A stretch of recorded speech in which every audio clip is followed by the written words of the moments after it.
Gracias, gracias. Qué bueno que nos acompañan. Sigan con nosotros. Eso es Enfoque Matinal en CDN.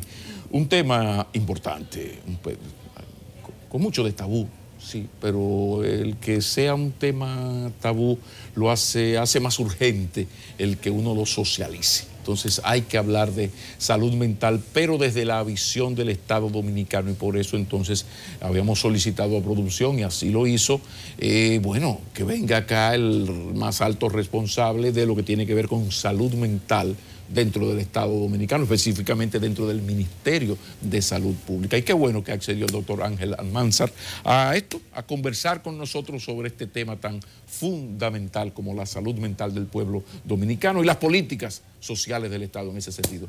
Mi respeto, bienvenido, doctor. Muchas gracias por la invitación, me siento muy cómodo estando acá y sobre todo con usted. Qué bueno, qué bueno. Doctor, la política del Ministerio de Salud Pública y de su departamento específicamente en el tema salud mental, ¿qué se hace? Porque ya quedó atrás aquello del psiquiátrico del 28. Yo sé que todo eso ha sido modificado.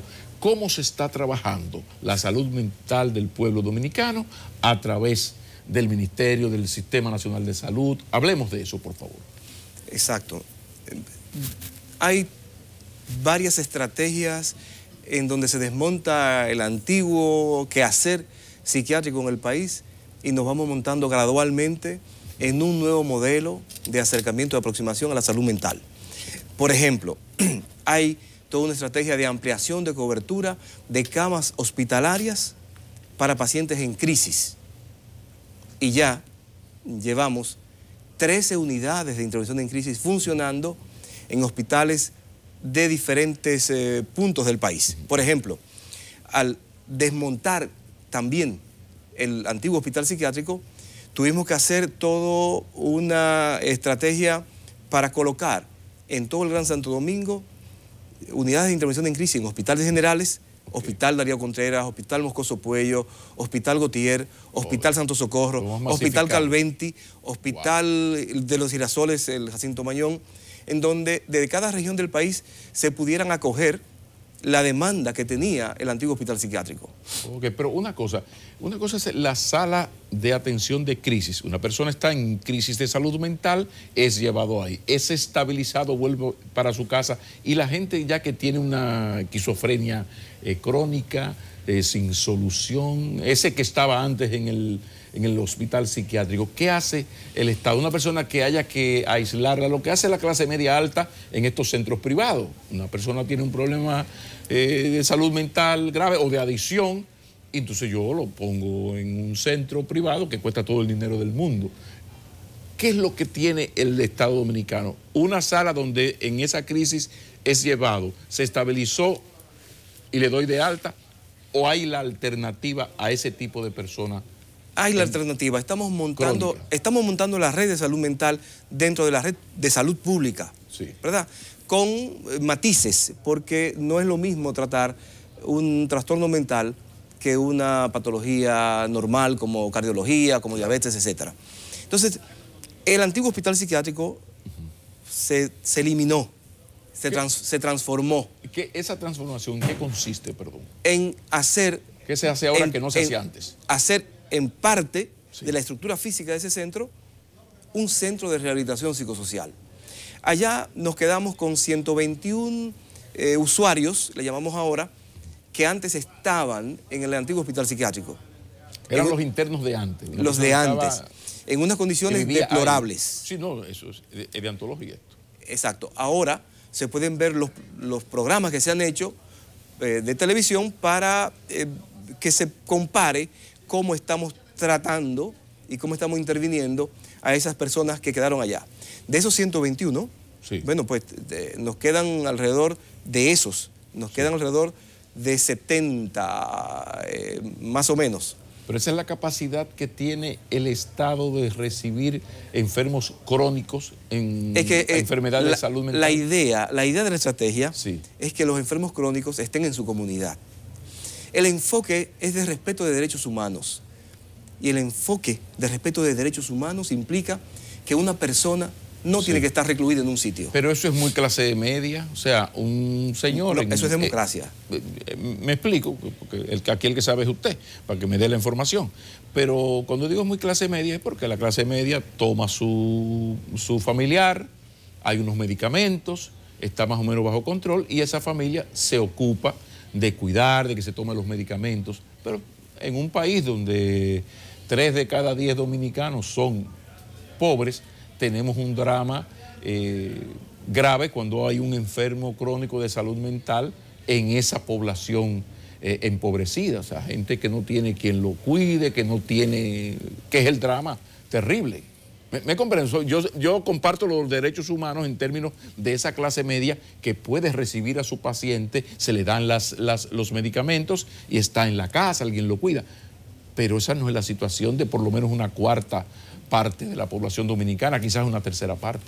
Montar toda la estructura de la red implica que haya que trabajar en el primer nivel de atención con la estrategia de atención primaria.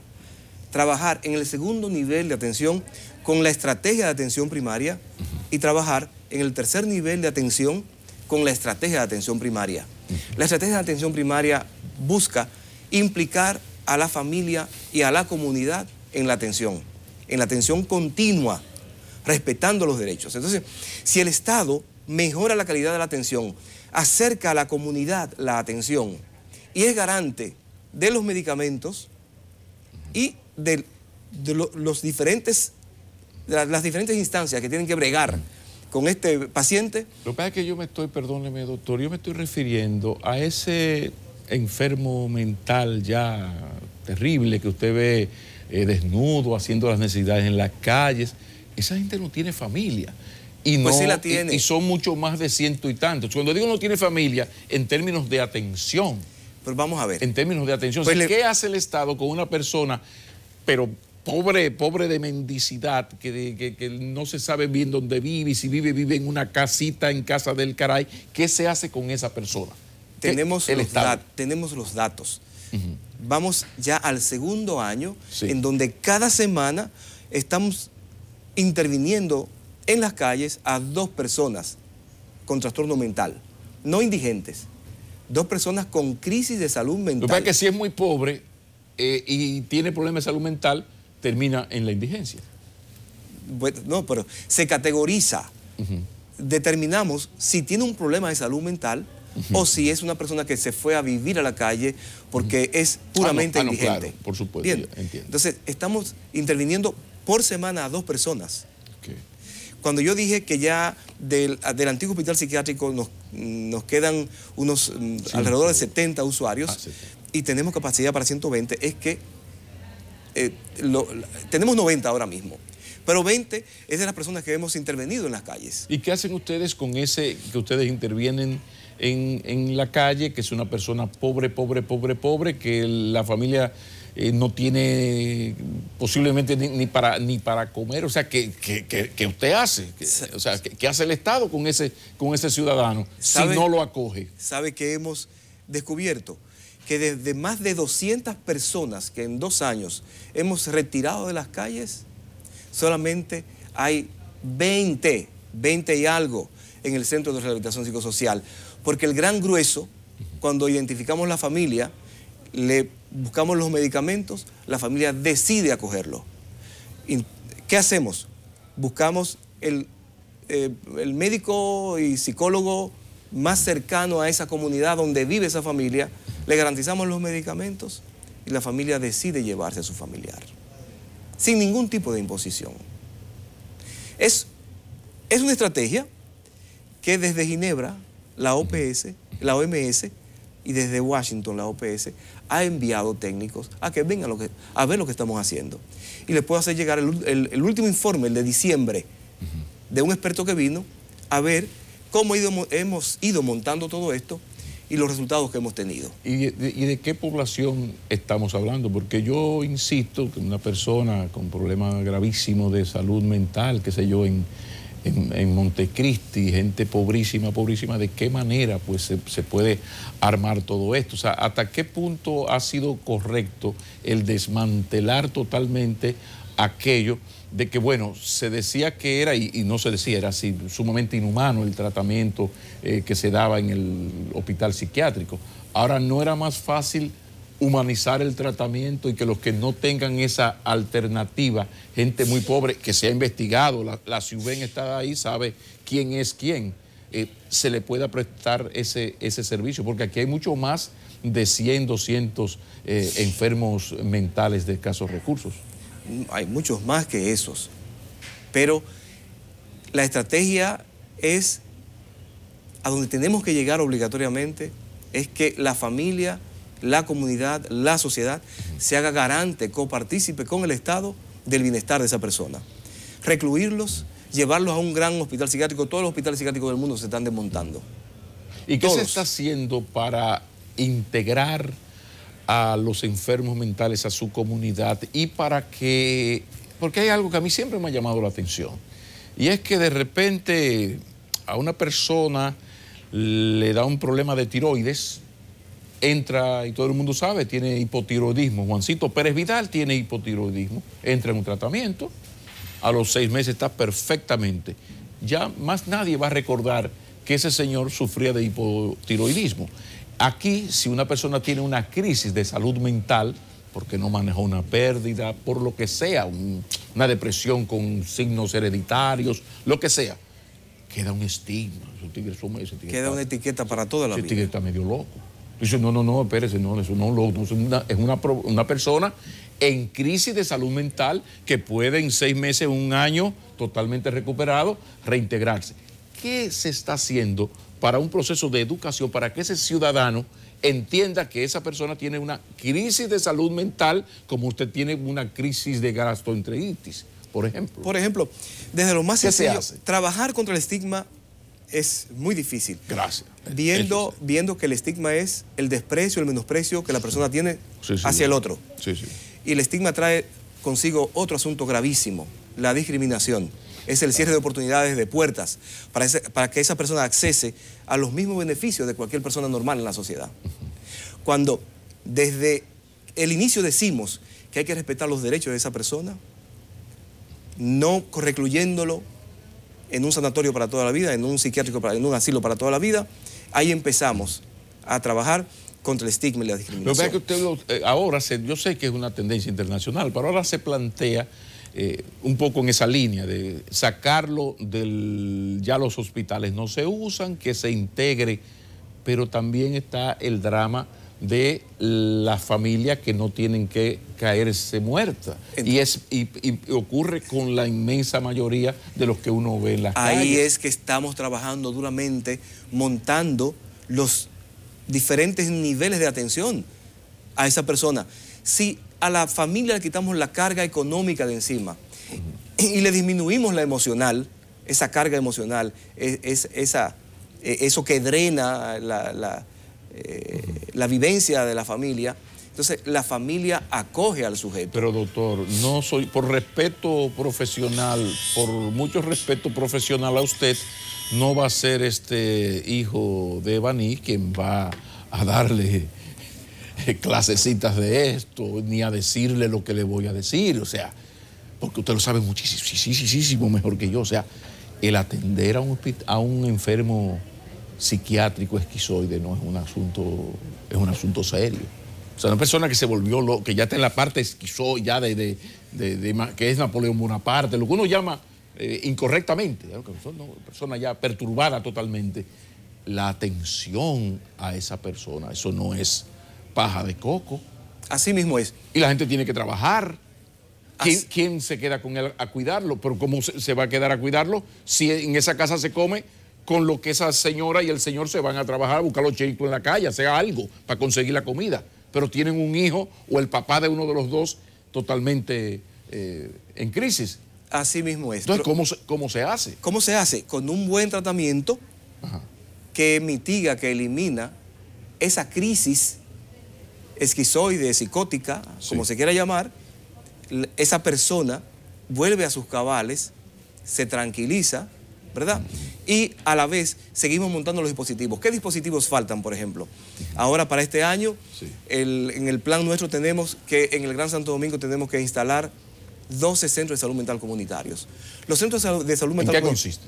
Un centro, ok. ¿En qué consiste un centro? Es un hospital de día. Es lo que viene a ser para los niños las estancias infantiles, en donde la familia va a tener oportunidad. Por ejemplo, habrán 3 centros de salud mental comunitarios en Santo Domingo Este, 3 en Santo Domingo Norte, 3 en Santo Domingo Oeste. La familia puede ir a dejar su familiar en ese centro durante el día, ahí se le atiende y ellos van y lo buscan en la tarde. Algo similar a lo que está ocurriendo, por ejemplo, en San Juan de la Maguana, que ya tenemos uno, y el modelo que es el de Salcedo, que tiene ya mucho tiempo funcionando. Tenemos otro aquí, uno solo está funcionando acá en el Hospital Moscoso Puello, un hospital de día. Un centro de salud mental comunitario es donde van a estar psicólogos y psiquiatras, donde están ahora mismo en lo que tenemos montado. Sí. Ahora se inaugura uno. La primera dama inaugura el que está instalando para que entre a la red en Reside, en la Nueva Barquita. Okay.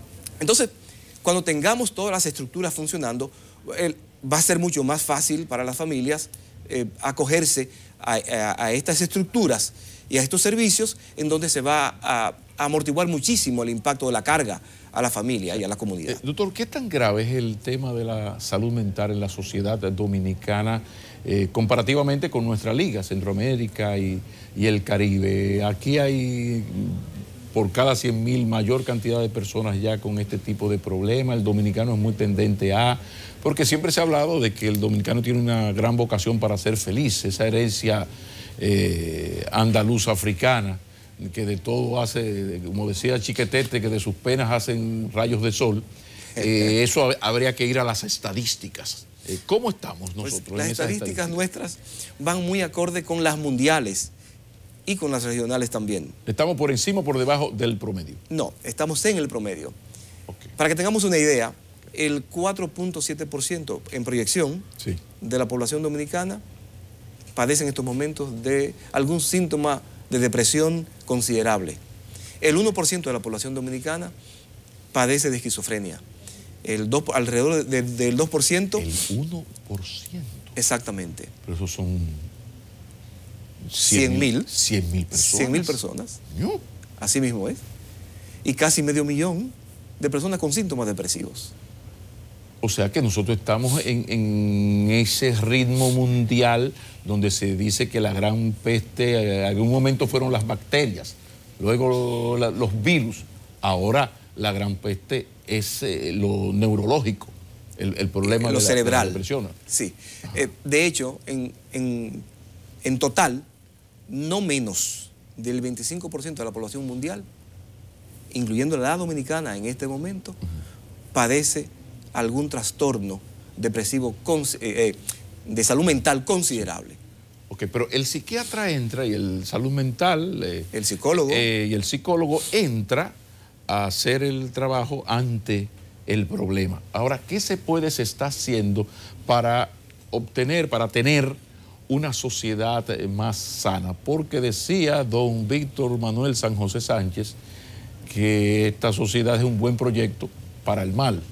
O sea, el mismo ritmo que ha llevado el capitalismo de la insatisfacción de la gente, el asunto de la frustración, la gente no mira para abajo, solo mira para arriba. Hay una etapa donde bastaba con tener para ser, ahora además de ser, hay que tener para ser y además de ser, aparentarlo. Entonces, es una sociedad de locos, en el sentido que uno vivía hace 30, nuestra generación. Usted era hijo del maestro y vivía como hijo de un maestro, el otro hijo de un señor que trabaja en ebanistería y vivía donde sea, y el otro era el hijo del médico y vivíamos todos juntos en el liceo, en la escuela. Ya está una sociedad del carajo. Entonces, ¿qué se está haciendo para enfrentar antes de la depresión? Para hacer desde el Estado, aportar a tener una sociedad más psicológicamente sana. Hay un problema serio. Los movimientos globales inciden muchísimo en la salud mental. En este país tenemos otros añadidos. Hay un problema de educación severo acá, de solidaridad, de trabajo en la comunidad, en sociedad. Somos muy buenos exigiendo, pero somos muy malos en los deberes. Para que, doctor, que el neoliberalismo cambió la cooperación por el individualismo y ahora todos somos competencia del otro, incluido el vecino. Entonces, cierto. Que la María Magdalena nos guíe, doctor. Es cierto, ese es un problema severo y es un problema que escapa a los niveles de la intervención en salud mental. Sí. Pero seguiremos conversando, ojalá que podamos cada cierto tiempo reunirnos aquí para saber cómo va ese proceso que yo le respeto porque es una tendencia mundial de toda la desaparición de los centros psiquiátricos, pero entonces hay que apretar en esa alternativa, que aparezcan los chelitos. Están apareciendo. ¿Y los chelitos están? Sí, aparecen. Sí. Los apoyos están. El doctor Ángel Almanza, que es el director del Departamento de Salud Mental del Ministerio de Salud Pública, nos ha acompañado. Muchísimas gracias, doctor. Como gracias siempre. a ustedes por invitarme. Continúa Enfoque Matinal.